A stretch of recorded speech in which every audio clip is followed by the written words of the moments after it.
Welcome to tonight's Explainer. We are putting on our journalistic hats today to review a really fascinating piece of local governance, the July 29, 2026 Zoning Board of Appeals meeting in Gray, Maine. It's honestly a perfect case study of what happens when individual property rights collide head-on with municipal zoning laws. Our story takes place right here, at the historic Henry Pennell Municipal Complex. Now, I know local government proceedings can sometimes seem a bit dry from the outside looking in, but tonight we're going to demystify the whole process. Because the truth is, inside these very rooms, incredibly impactful decisions are being made that literally shape the character of a town, one property line at a time. Here is a quick look at tonight's agenda. We'll start with the July 29 ZBA meeting, then look at the O'Brien variance request, followed by debating feasible alternatives, and we will wrap up with the final board vote. All right, let's jump straight into part 1, the July 29 ZBA meeting. So what exactly is the Zoning Board of Appeals? Well, think of it as a quasi-judicial body. They don't actually write the laws, that is the town council's job. Instead, the ZBA acts almost like a local court. Their job is to interpret existing zoning ordinances and figure out if strict dimensional standards can be eased for a specific property that's facing a unique hardship. They don't have the power to just change the rules on a whim. They absolutely must apply the law exactly as it's written. Moving right along to Section 2, the O'Brien variance request. The applicants for this particular evening were local residents Anne and Michael O'Brien. They live over at 44 Northshore Road, which sits squarely in the town's Lake Zoning District. Their goal was pretty straightforward, right? They just wanted to build a 16 by 16-foot shed on their property for some extra storage and to use as a kid's bedroom. But here is the issue. Their 5-acre property has a really tricky slope. This topography heavily limits where they can physically put the structure, which essentially forced them to consider building it right at the edge of their property line. And that brings us to the crux of the conflict, which really just comes down to the numbers. In this specific zoning district, the town ordinance requires a 25-foot side setback, meaning any structure has to be at least 25 feet away from the property line, period.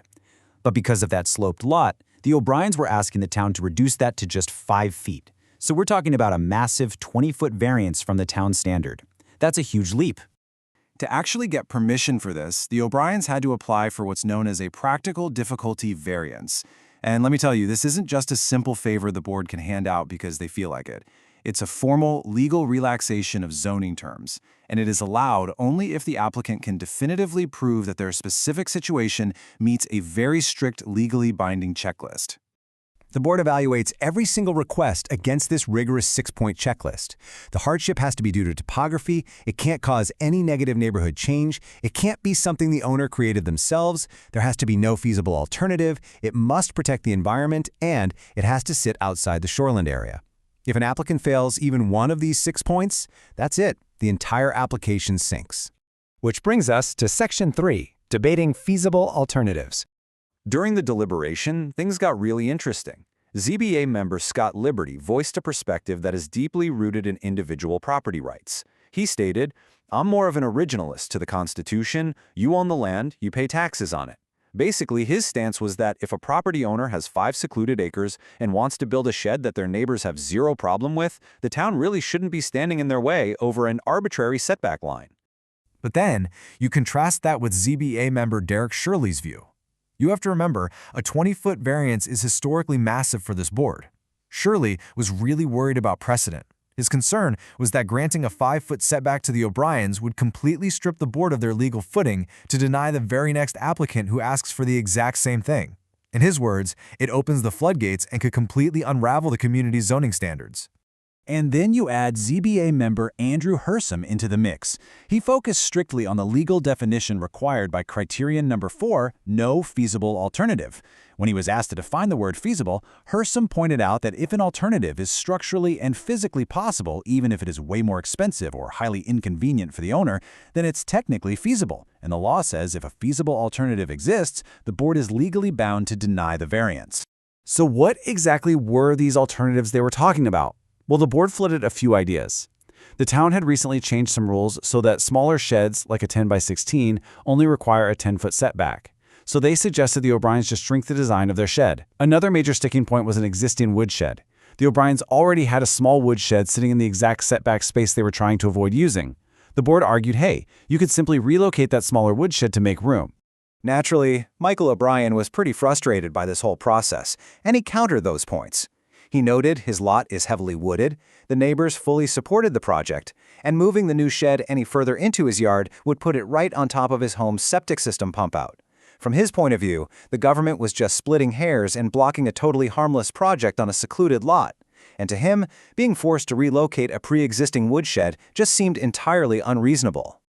All right, Section 4, the final board vote. Let's see how this wrapped up.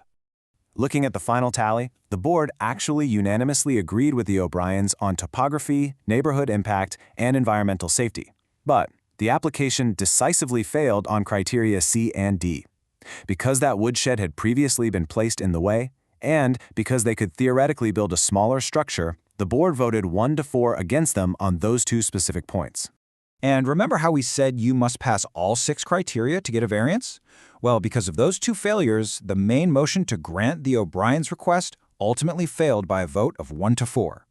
Even though there was definitely some sympathy for the applicant's position, the majority of the board just felt legally bound by the strict language of the town's zoning ordinance. So where do they go from here? The board outlined the legal avenues the O'Briens still have left. First, they'll receive a formal written denial from the code enforcement officer within 7 days. From there, they have the option to redesign their shed, maybe making it smaller to fit that 10-foot rule, and submit a completely new appeal. Or, if they truly feel the ZBA applied the law incorrectly, they have the legal right to escalate this and appeal the decision all the way up to the state superior court. I want to leave you with this final thought tonight. This single, everyday application in Gray, Maine perfectly encapsulates a real civic tension that plays out in municipal buildings across the entire country. Where exactly should a town draw the line between strictly protecting its community standards and precedents and allowing a resident the freedom to truly utilize their own land? It's a complicated, fascinating question, and as we saw on July 29th, the answer is usually hiding right there in the fine print of a zoning ordinance. Thanks for learning with us today.